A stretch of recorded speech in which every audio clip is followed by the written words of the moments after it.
Tangori Média, le portail de la communauté Safi sur le net.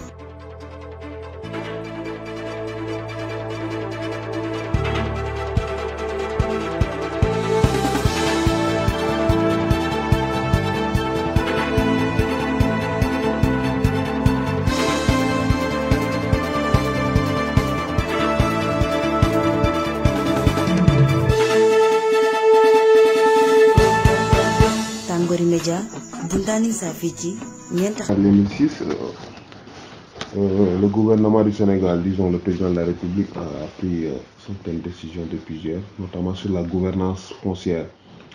Certaines populations semblent être surprises.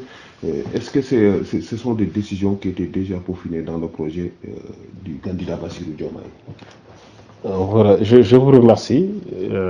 Et je voudrais d'abord en fait confirmer et rassurer les Sénégalais qu'effectivement les mesures qui ont été prises ces derniers temps, notamment l'appel à la reddition des comptes, mais aussi cette série de mesures sur la suspension de travaux immobiliers ou en tout cas de découpage et autres formes de travaux fonciers. En fait, cela fait partie des mesures qui sont incorporées dans le projet Diomaye Président.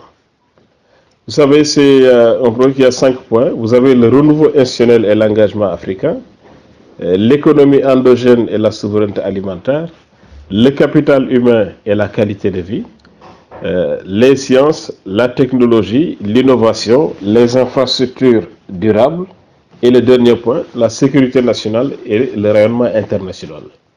Donc en réalité, en fait, ces mesures entrent dans le cadre de la gouvernance, mais aussi dans le cadre du rétablissement, de la confiance entre les usagers et l'administration. Et cela permet aussi, en fait, de sécuriser les assiettes foncières. Parce que tout le monde sait dans quelles conditions, parfois, ces attributions se faisaient.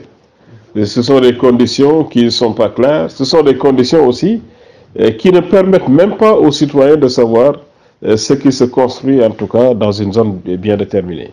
En plus, ce sont des projets, si je peux citer, par exemple, Mbourkat, qui est ici, Mbourkat, et tout le monde sait que c'est un lotissement et un projet sujet à contentieux, qui a fait l'objet de beaucoup de polémiques, de beaucoup de réclamations. Et jusqu'ici, il n'y a en réalité aucune décision claire. Donc le fait que le président Bassirou Diomaye Diakhar Faye ait pris la décision vraiment de faire suspendre les travaux est une très bonne mesure parce que cela permettra au moins en fait, d'apaiser les tensions, mais aussi de pouvoir également en fait reprendre le processus éventuellement, et s'il doit être repris, et clarifier l'historique un peu en fait du découpage foncier. C'est la même chose pour la bande des Filao à Dakar, qui est un projet polémique, et tous ces découpages, la corniche Est, l'accaparement du littoral qui a été dénoncé maintes fois et qui empêche aujourd'hui les populations d'avoir accès à la mer. Et je peux citer également des projets à venir, mais qui doivent aussi être intégrés dans cette série de mesures.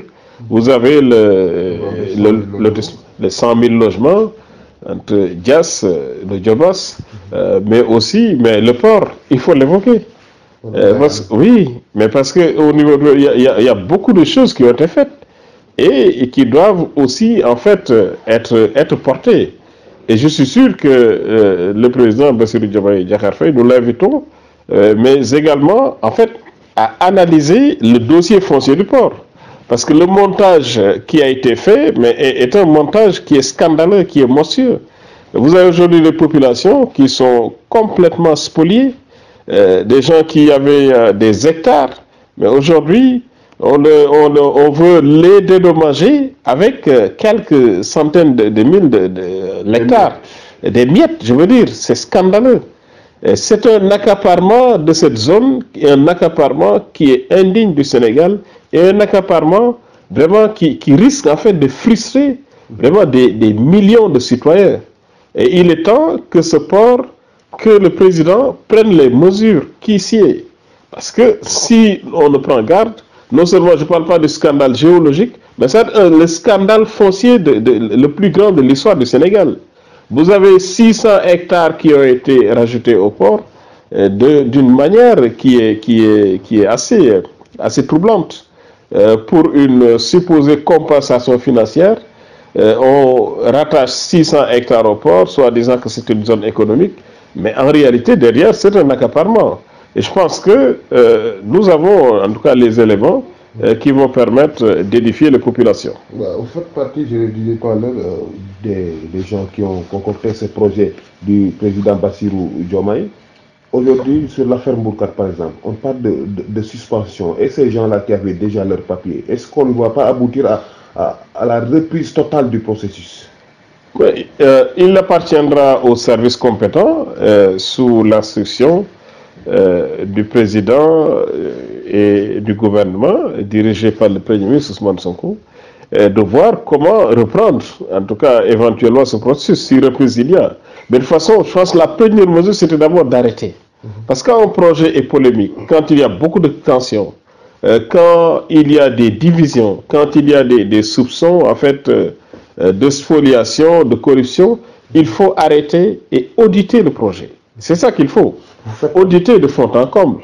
Et cela va permettre d'assainir déjà en fait le dossier, d'expliquer le processus, de faire ressortir les tares et de voir qui a droit à quoi éventuellement et qui n'y a pas droit. Est-ce que le lotissement était fondé? Est-ce qu'il ne faisait pas partie d'une zone éventuellement qui était non édificante? Il y a beaucoup de mesures en tout cas qu'il faut prendre. Voilà. Vous faites partie de l'ancien régime. On pointe aujourd'hui beaucoup du doigt, comment dirais-je, à ces grosses pontes de l'ancien régime. On parle même des responsables politiques qui auraient des hectares et des hectares au détriment des populations, au détriment des ayants droit. Vous n'êtes pas comptable de ce carnage foncier? Pas du tout, pas du tout. Moi, je ne suis pas comptable ni vraiment impliqué vraiment dans des spoliations foncières, bien au contraire. Je suis ancien directeur de la solde. Je rappelle que j'ai quitté en tout cas en mai 2022, n'est-ce pas, et également en tout cas pris la décision de me lancer dans l'opposition, d'être candidat et après cela en fait de rejoindre au premier heure la coalition Bassirou Diomaye Diakhar Faye, la coalition Diomaye Président. Alors nous avons en fait nous une politique qui nous a permis d'assainir la solde et nous demandons avec le gouvernement de se lancer dans la même politique. Parce que nous avons eu à mettre en place un plan d'assainissement de la solde. Et ce plan a permis, en fait, en réalité, d'éradiquer la corruption au niveau de la solde. Tous les rabatteurs, ceux qui prenaient les 10%, 15%, mais tout cela, à notre arrivée à la solde, nous les avons fait partir, y compris les agents qui étaient impliqués dans cela. Et bon, cela nous a fallu, peut-être nous a valu plutôt des remontrances, peut-être un acharnement jusqu'à ce qu'on quitte la direction. Donc ça, dans ce pays, quand vous êtes en train d'assainir, personne n'est content. En tout cas, du moins, certains ne sont pas contents. Et ils se disent certainement qu'ils nous visent ou bien qu'ils visent un des nôtres. Or, l'audit, l'assainissement permet de rétablir la confiance entre les usagers et le citoyen, entre les usagers et l'État. L'audit également permet de prévenir les risques, en fait, disons de malversation. L'audit permet aussi, en fait, d'identifier tous les risques qu'il y a dans un service, mais aussi d'aider en réalité le responsable, qu'il soit président, premier ministre, ministre, directeur général ou directeur, ça doit être à avoir... et ailleurs? Non, partout. L'audit fait partie des règles de gestion. À notre arrivée à la solde, la première mesure qu'on a faite, c'était en fait de faire une enquête qui permet d'identifier les risques les plus récurrents et de nous attaquer à ces risques. C'est ce qui nous a permis aujourd'hui d'avoir une situation stable à la solde. C'est une situation, en tout cas, une situation plutôt qui permet à tout un chacun d'y voir clair. Tout est publié, tout est partagé dans les sites. Il n'y a aucun risque aujourd'hui qu'on dise tel agent a été payé tout simplement parce qu'il est parent à tel. Ça n'existe pas. Ce que les gens ont fait, c'est simplement en fait d'établir un site, de voir à l'intérieur du site qui a été payé, celui qui n'a pas été payé, et ensuite de faire des réclamations. Et nous avons aussi digitalisé le système de réclamation. Nous invitons également, si ce fait, le gouvernement, en tout cas, à essayer en tout cas d'accélérer les mesures de digitalisation, parce que la digitalisation permet en fait d'établir la démocratie. Partout où vous êtes, à Ziguinchor, à Bakel, à Saint-Louis, vous pouvez aujourd'hui accéder à l'information sans vous déplacer, sans pour autant aussi en fait payer quelqu'un ou avoir besoin vraiment de raccourcis. Et cela permet aussi de lutter contre la corruption. Est-ce qu'on ne risque pas de voir, par exemple, le revers de la médaille, surtout concernant le foncier, le Thiessois lambda, qui se décarcasse, par exemple, qui a sa parcelle, et un bon jour, on suspend tout ou bien on reprend tout? Vous savez, moi, je voudrais d'abord dire que vous soyez de l'ancien régime, de l'actuel régime, tout responsable public qui a aujourd'hui, de par ses positions, je le dis bien de par ses positions, eu à bénéficier d'assiettes foncières, d'hectares, doit les restituer au peuple. Vous ne pouvez pas, parce que vous étiez directeur de quelque part, on vous donne des hectares ou bien des dizaines de parcelles et vous les gardez. Ce n'est pas juste. Qu'est-ce que vous faites avec ça? Il faut prêcher par l'exemple. Je pense qu'il ne devrait même pas attendre que le président Bassirou Diomaye Diakhar Faye se soit les mesures. Ce sont les responsables qui doivent restituer en fait ce qui a été pris indûment.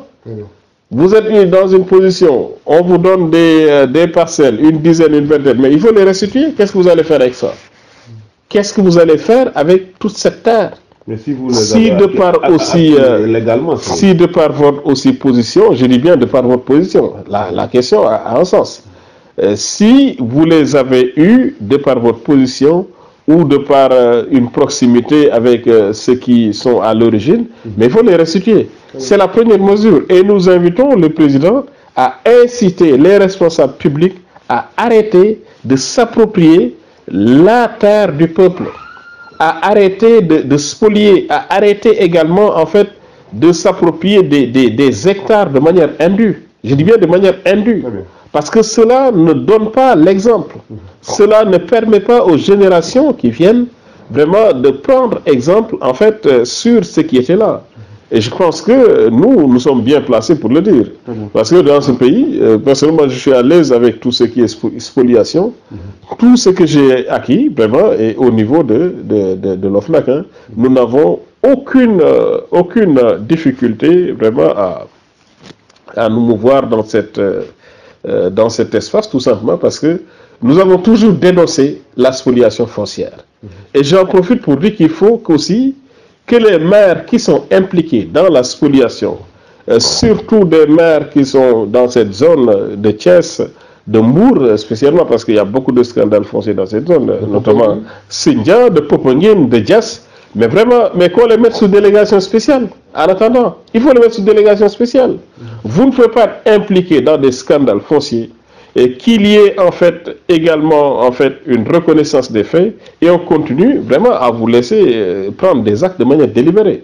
Je pense que ce sont des mesures vraiment qu'on voudrait proposer également au président de la République et que ces mesures puissent suivre vraiment la série qui a été enclenchée et pour lesquelles il faut beaucoup de courage politique. Il faut du courage politique.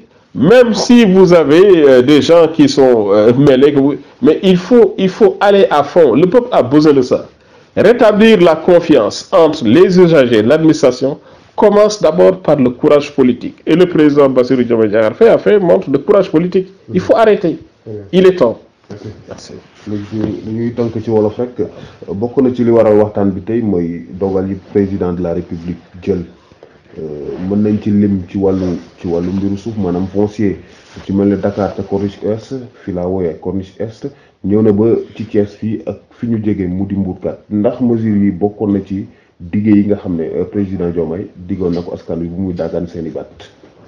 waaw ci li nga xam ne moom la ñuy wax projet souverain daf ci am pàcc boo xam ne dafa conseil ñaan bonne gouvernance maanaam liggéey bu set ci wàllu nguur te loolu daf ci am poñ bu am solo mooy wàllu transparence ñaan gestion financière gestion foncière loolu aussi dafa bokk ci li ñu naan en fait capital humain qualité de vie ak lépp li nga xam ne dafa nekk ci dundu doomu aadama dañu ne tey mesures yi ñu jël dañ koy saluer parce que dafay constater ne ñu ngi exécuter le programme bi nga xam ne moom la ñu validé woon à l'hôtel Azalaï ak leader yi fa nekkoon mais ensuite aussi daal di koy partager au niveau de l'hôtel Radisson partager ko public bi loolu aussi dafay wane ne liggéey bi gouvernement baa ngi ci parce que boo demee ba amagoo sax weer bu mat ci nguur nga jël mesure yooyu ça veut dire que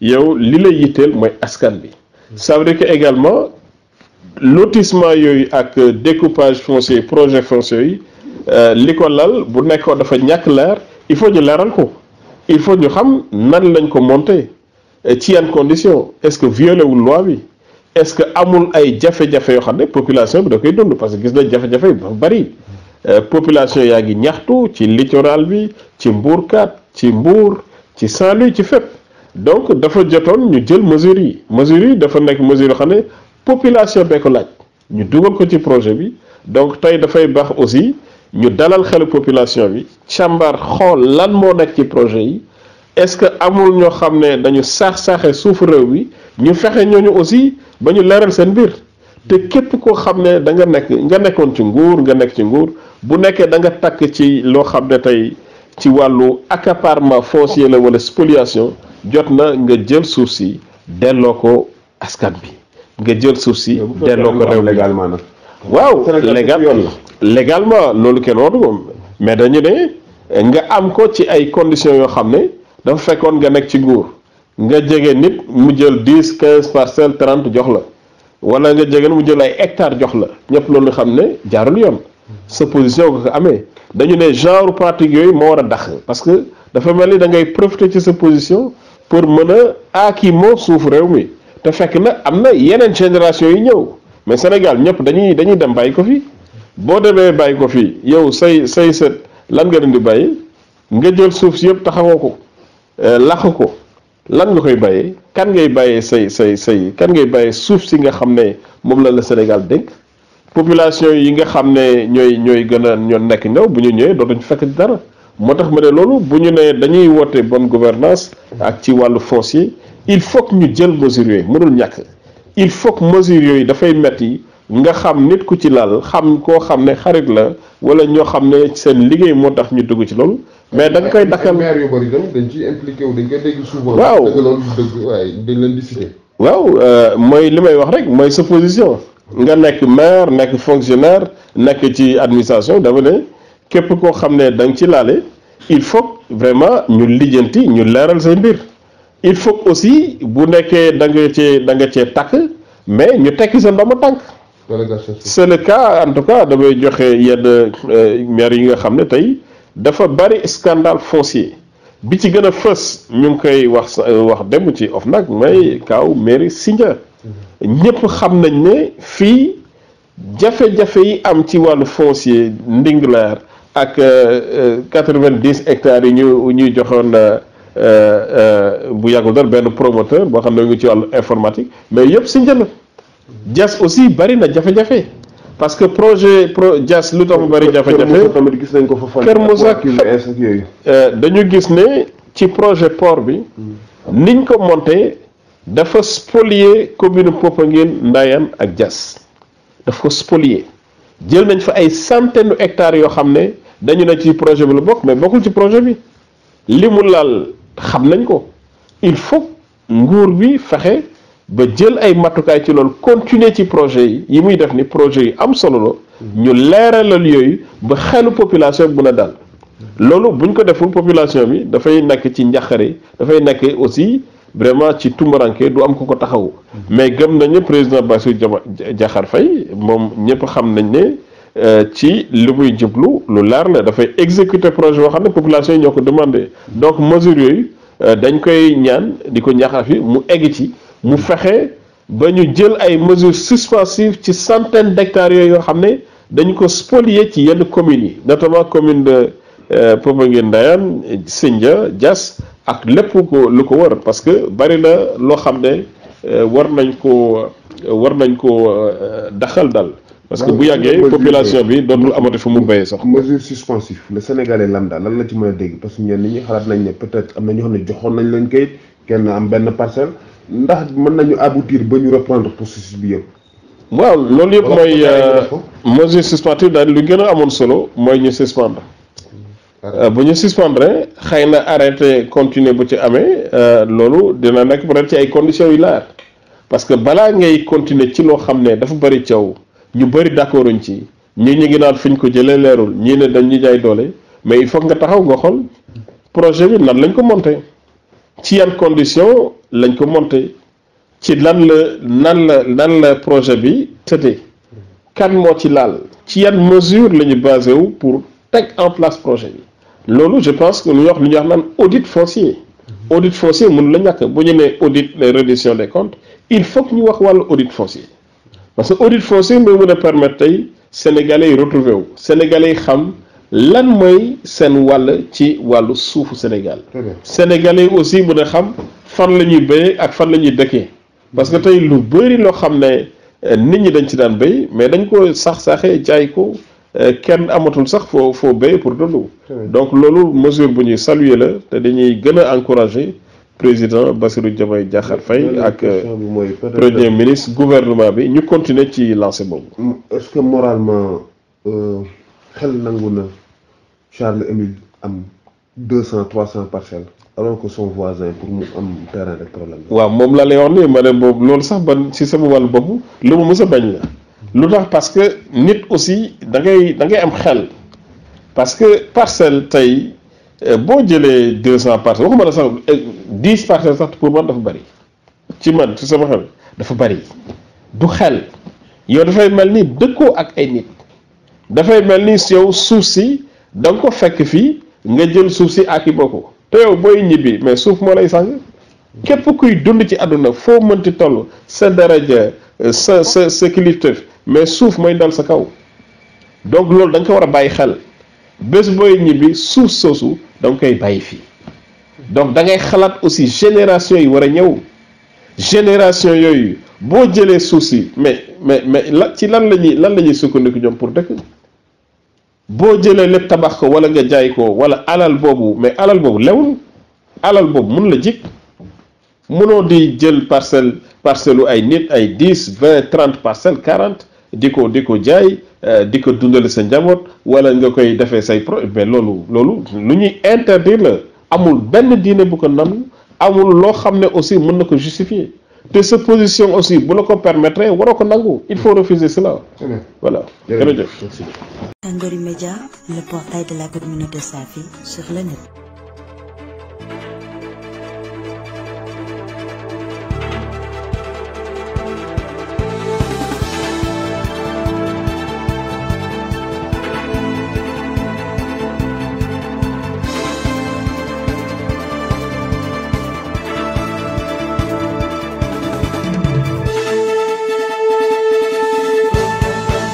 Tangori Média, Bundani Safi ci ñeent